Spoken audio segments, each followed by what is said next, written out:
Bagian ketiga dari pertemuan 10 kita ini adalah terkait dengan proyeksi penduduk. Ya, jadi proyeksi penduduk sebenarnya ini salah satu kunci utama penentuan pilihan sistem sanitasi. Ya, kalau kita runut sebenarnya kenapa kita perlu sistem sanitasi itu sebenarnya juga dikarenakan keberadaan manusia. Kalau manusianya tidak ada ya sistem sanitasi ini tidak dibutuhkan. Oleh karena itu keberadaan manusia di sini dan pertambahannya ini yang kemudian menjadi permasalahan di dalam sanitasi. Bukan pertumbuhannya yang jadi masalah ya, tetapi pengelolaannya yang salah yang kemudian akan menjadi masalah. Jadi di sini kerapatan penduduk atau kepadatan penduduk menjadi sangat menentukan opsi sistem sanitasi, cakupan layanan dan pemilihan prioritas. Karena definisi kerapatan penduduk tidak dirinci secara jelas dalam berbagai referensi, maka buku referensi yang kita gunakan tadi, opsi sistem sanitasi tadi, menjelaskan bahwa yang dimaksud dengan kerapatan penduduk adalah jumlah penduduk satu kelurahan dibagi luas wilayahnya. Artinya kita berbicara pada skala yang lebih kecil. Kenapa satuannya kelurahan? Karena di dalam satuan kelurahan tadi, itu yang kita tentukan sebagai area prioritas.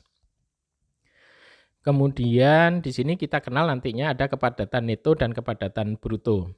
Ya, kepadatan neto adalah jumlah penduduk dibagi dengan luas area terbangun.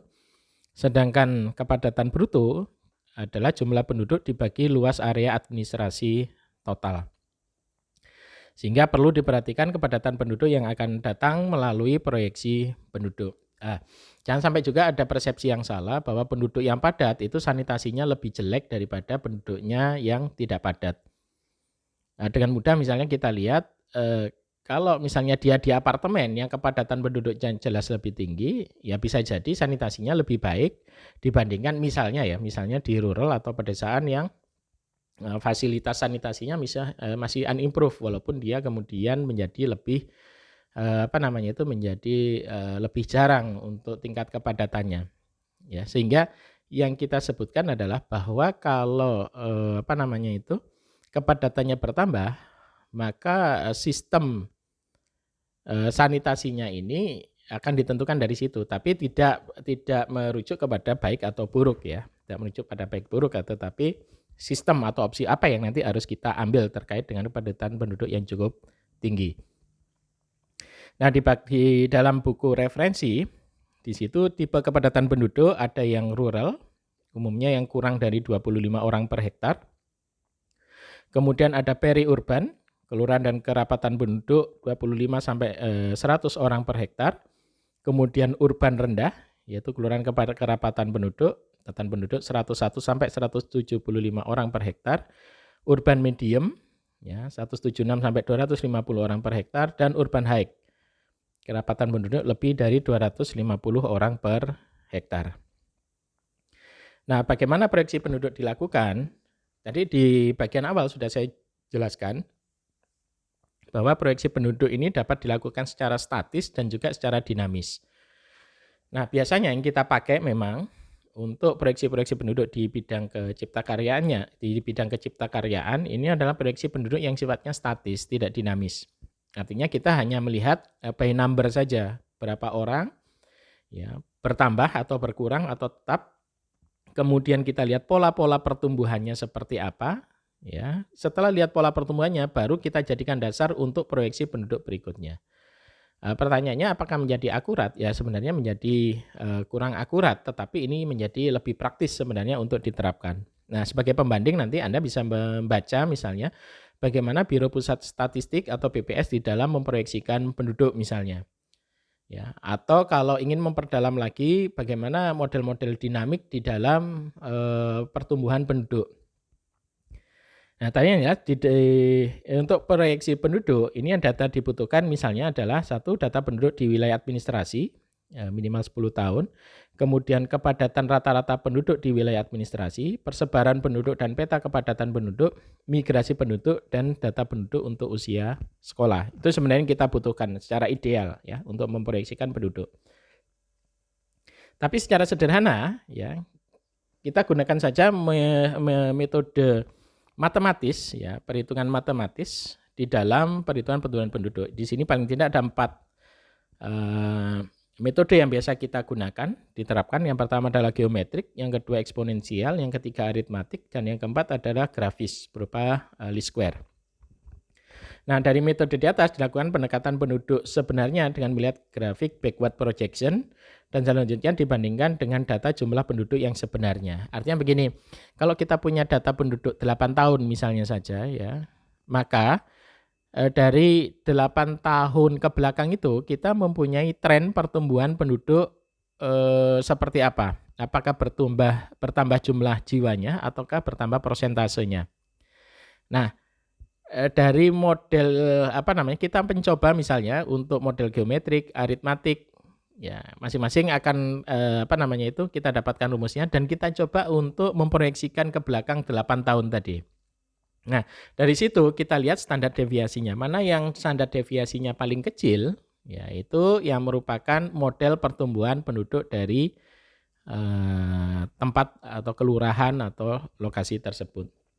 Nah, metode yang paling mendekati terhadap jumlah penduduk sebenarnya yang dipilih untuk menentukan proyeksi penduduk satu kota yang akan datang. Metode ini biasa digunakan dalam proyeksi jumlah penduduk untuk memprediksi kebutuhan air, timbulan air limbah, dan timbulan sampah.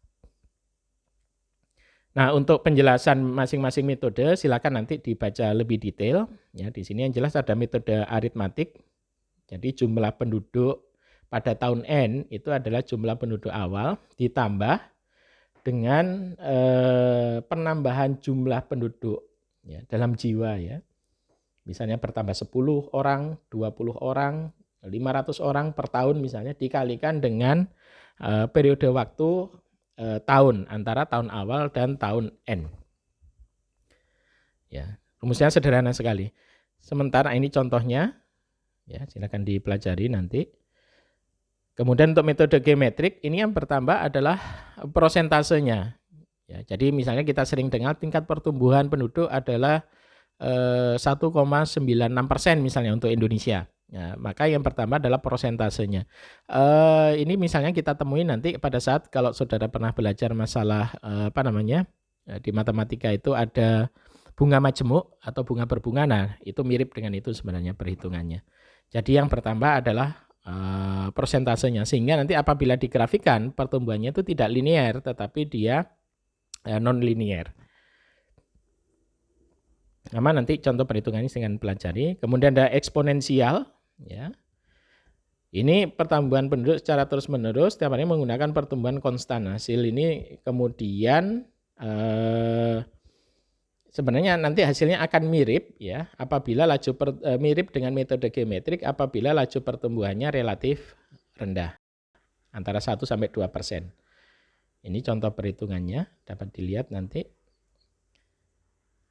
Nah, ini misalnya kalau kita punya jumlah penduduk ya pada tahun 987 sampai 96 kemudian masing-masing kita proyeksikan.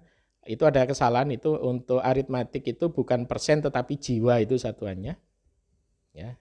Nah, nanti perbaiki dulu ya yang ini. Jadi untuk aritmatik sebenarnya adalah penambahan jiwa bukan penambahan persentase. Ya, ini saya kasih tanda saja. Nah, nanti barangkali akan saya perbaiki slide-nya. Nah, sehingga dari sini ini agak meloncat, sorry. Nah, ini contoh perhitungan kalau untuk metode least square. Maaf ya, ini agak-agak melompat tadi. Jadi kalau tadi aritmatik, geometrik, dan juga eksponensial, di mana aritmatik ini penambahan jumlah jiwa. Misalnya begini perhitungannya. Kalau tahun 87 itu jumlah jiwanya 66.789, sementara 67.340 jiwa, maka penambahan penduduknya adalah 67.340 jiwa dikurangi dengan 66.789 jiwa. Ya. Itu kalau dihitung sekitar berapa itu?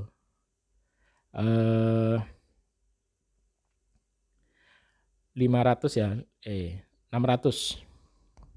Sekitar 631 jiwa ya penambahan penduduk. Nah, nanti yang untuk 8988 demikian juga ya dihitung dan seterusnya, sehingga yang di aritmatik ini sebenarnya adalah penambahannya adalah berupa jiwa. Ya, 600 misalnya di sini berapa tadi? 31 ya, jiwa misalnya. Oke.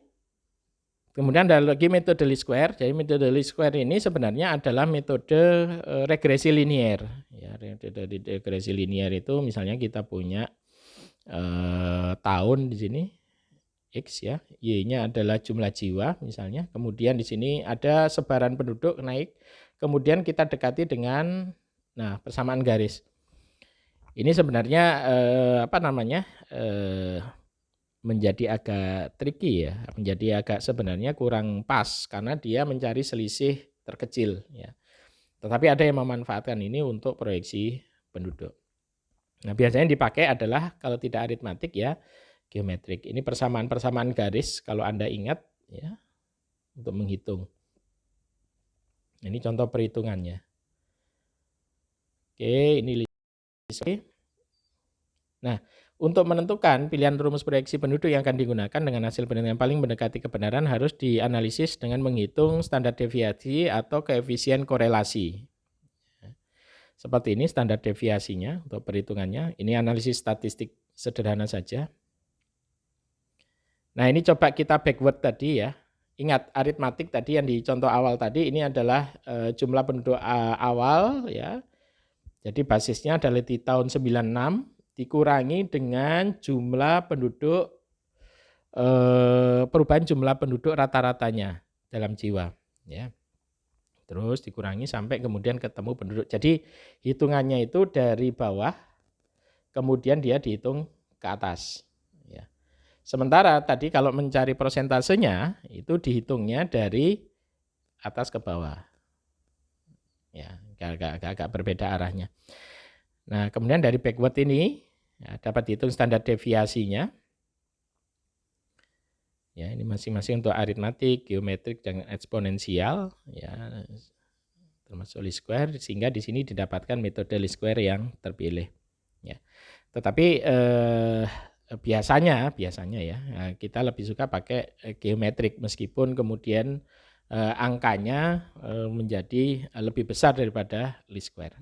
Ya, kenapa ya? Karena faktor kebiasaan. Ya.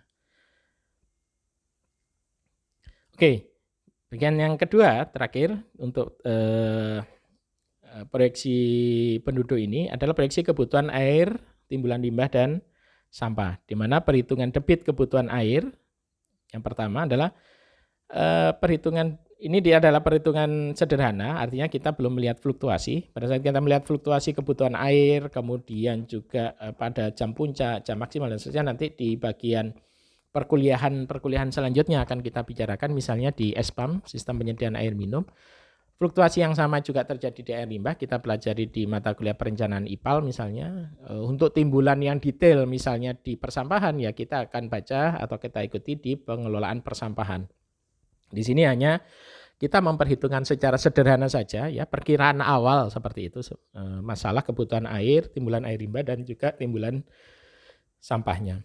Jadi perhitungan kebutuhan air sederhana ini dihitung dengan jumlah penduduk ya dikalikan dengan kebutuhan air per kapita atau per jiwa. Kebutuhan air per kapita nanti dapat kita lihat ada beberapa standar juga sama ya yang bisa digunakan tapi rata-rata kita gunakan antara angka 100 liter per orang per hari sampai 120 liter per orang per hari. Minimal 60 liter per orang per hari. Kemudian kebutuhan air per kapita selain untuk kebutuhan rumah tangga tadi juga untuk kebutuhan non rumah tangga. Nah ini yang kalau di dalam perkuliahan SPAM nanti akan didetailkan lagi ya masing-masing kebutuhan. Tetapi secara praktis kita gunakan angka 15-30% dari debit rumah tangga. Ya, sehingga total kebutuhan airnya adalah Ki rumah tangga ditambah dengan Ki non rumah tangga. Itu total untuk kebutuhan air. Untuk air limbah, ya. Nah, sebelumnya di sini ada konsumsi terkait dengan konsumsi air tadi, ya. Ini kalau menurut SNI, misalnya rumah tinggal 120, rumah susun 100, asrama 110 dan seterusnya, ya. Kemudian yang perlu diperhatikan adalah satuan ini, ya. Artinya dasar perhitungannya apa? Apakah per kursi, apakah per orang penghuni per hari, apakah berdasarkan jumlah siswa dan seterusnya. Ini juga dari penelitian yang lain, dari penelitian Litbang PO, kita lihat misalnya saja untuk pemakaian air di rumah biasa, ini range-nya cukup besar sekali, dari 60 sampai 250, hampir 4 kali lipat ya, dan seterusnya. Mana yang kita gunakan? Intinya adalah kita konsisten di dalam penggunaan standar. Kita menggunakan standar SNI ya, kita konsisten dalam perhitungan terus menggunakan SNI. Kalau kita menggunakan perhitungan kebutuhan air dari hasil penelitian Litbang PO ya, kita terus menggunakan Litbang PO. Nah, ini contoh misalnya saja kalau sudah dihitung kebutuhan airnya, tetapi ini sudah relatif kompleks ya, karena di sini sudah menghitungkan masalah hidran umum, ada sambungan rumah misalnya, kemudian dihitung juga masalah kebocoran, ada kebocoran di sini. Kebocoran tidak dihitung di sini ya, sehingga kalau kita lihat berdasar pertambahan waktu ini ya, maka terjadi juga penambahan dari kebutuhan airnya ya. Teorinya seperti itu ya. Bagaimana nanti kalau digunakan teknologi yang lebih ramah lingkungan? Nah, itu mungkin saja skenario seperti itu, yang itu nanti kita pelajari di perkuliahan selanjutnya.